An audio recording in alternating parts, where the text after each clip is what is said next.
Welcome back to Hillbilly Pillars. On this episode, I'm going to be counting down my 5 favorite Merle Haggard albums. You know, it's interesting as I put together this list that I realized for me, there are really, from my perspective, 2 Merle Haggards as far as how I consume and enjoy his music and his art. There is the early 60s Merle, to me, that is a singles artist. And then there is the incomparable late 70s, early 80s album run, Merle Haggard. And it wasn't even something I realized. I enjoy and love early albums from Merle's career, but for me, I consider that a singles-based thing. When I initially got turned on to Merle, it was via my older brother. And the first deep dive I had with Haggard was via a Bear Family box set called Untamed Hawk. And so I think always when I hear that early Merle and the certifiable songs folks know, like Mama Tried and Swinging Doors and Tonight the Bottle Let Me Down, that is where I'm coming from on that. And it's not really album centric.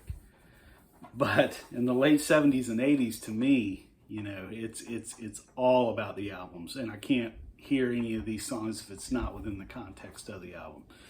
So on that note, I'm probably going to let a lot of y'all down because it's not going to be the earlier Merle songs that you know, but here we go. Starting off with an honorable mention, I've got Merle Haggard's Austin City Limits from 1985. New West put it out, and it's a really great release. And being centered in this time for me, as far as my repeated often Merle listenings, this is capturing him in that time at the absolute peak. The band is flawless, his singing is flawless, and it doesn't miss a note. It is way up there on my favorite live releases, and I think just absolutely catches Merle in his prime live better than anything else I've come across. So I just wanted to toss that honorable mention in. All right, coming in at number 5, somewhere in the middle of Montana, I Want to Be Released To from the Big City. We've got Big City from 1981, Merle Haggard, Big City. It's almost like this is a greatest hits record. The title track, Can't Miss, and it kicks off the record. My Favorite Memory is right up there with any great Merle ballad. Are the Good Times Really Over for Good is another great song.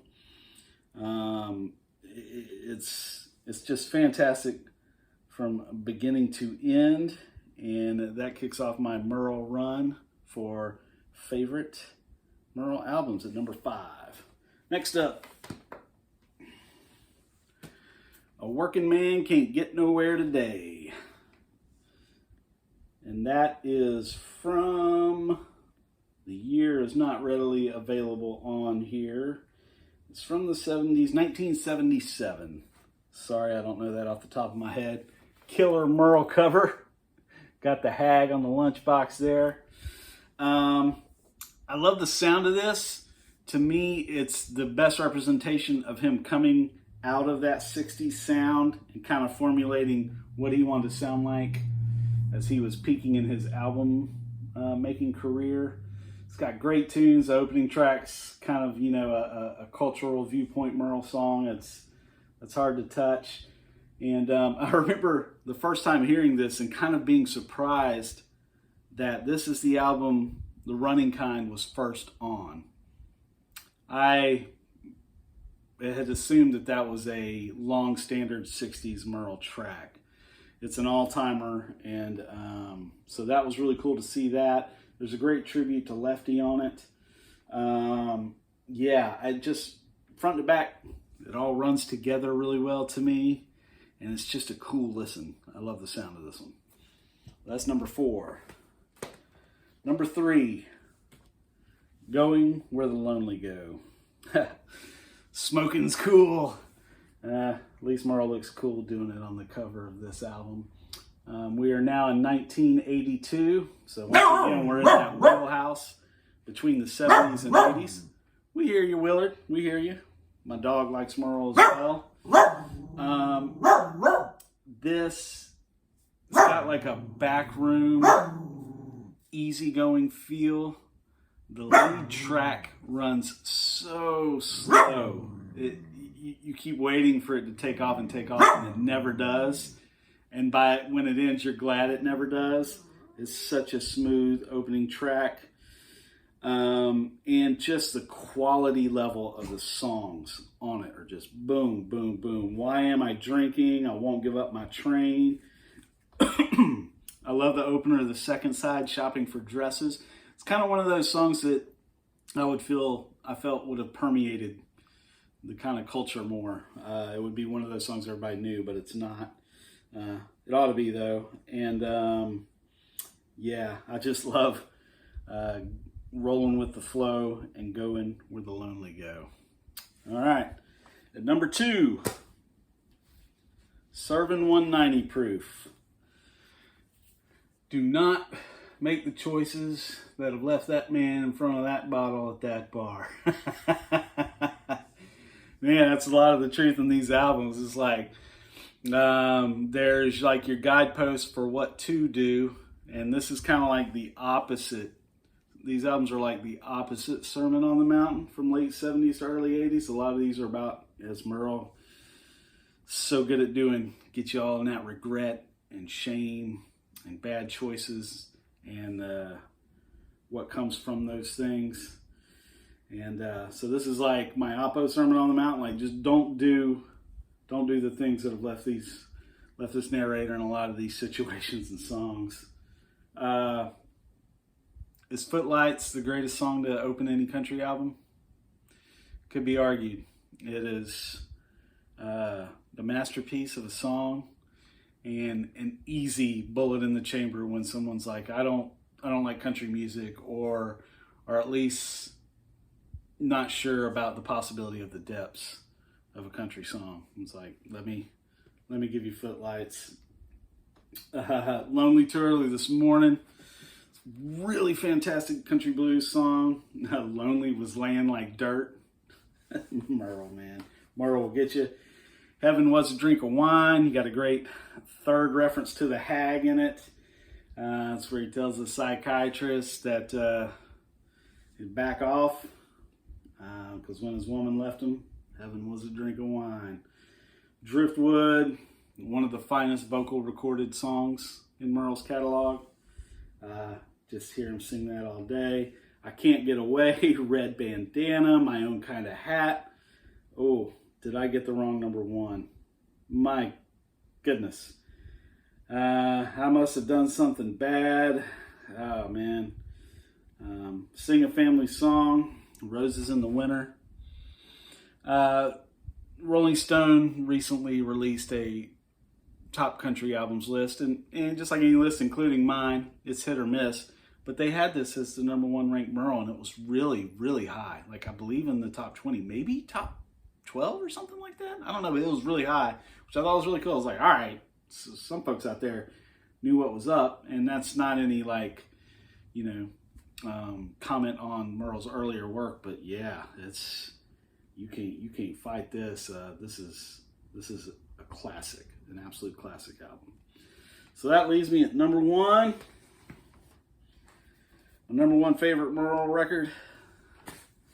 Look at that guy. Look at him there. Look at that fella in that hat. That is a life lived. Back to the bar rooms. Woo, my goodness. I don't think I gave the year last time. Probably not that big of interest to most of y'all. I believe it was around 82.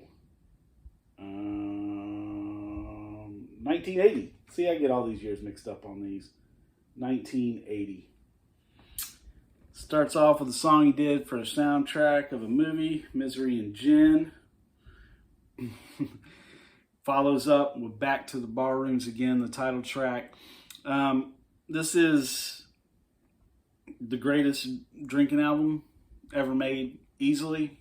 It has like 4 of the top 10 drinking songs ever written, all on the same record. It is low down and dirty. It comes at you. Another song which I feel like should be more common as far as like the vernacular popular music, which is Makeup and Faded Blue Jeans. It's just such a fantastic song.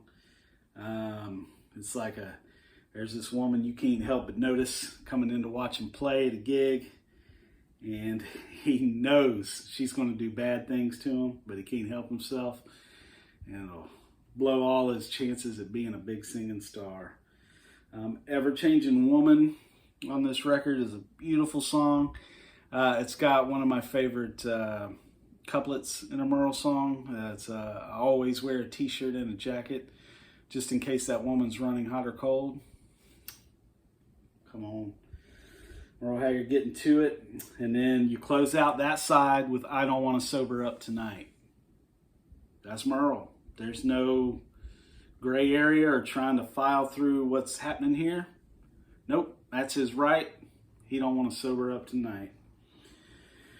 Then you kick off side 2, and you got Our Paths May Never Cross, which is a really cool song. It's kind of out there in the Haggard au revoir, and it's really cool. His singing on this album, I don't know if it's ever been finer, and to me, it's just I just get lost in it. He covers a Hank Williams Jr. song because Hank Williams Jr. is getting popular now, and that'll sell you records, but it's also really good. I don't have any more love songs.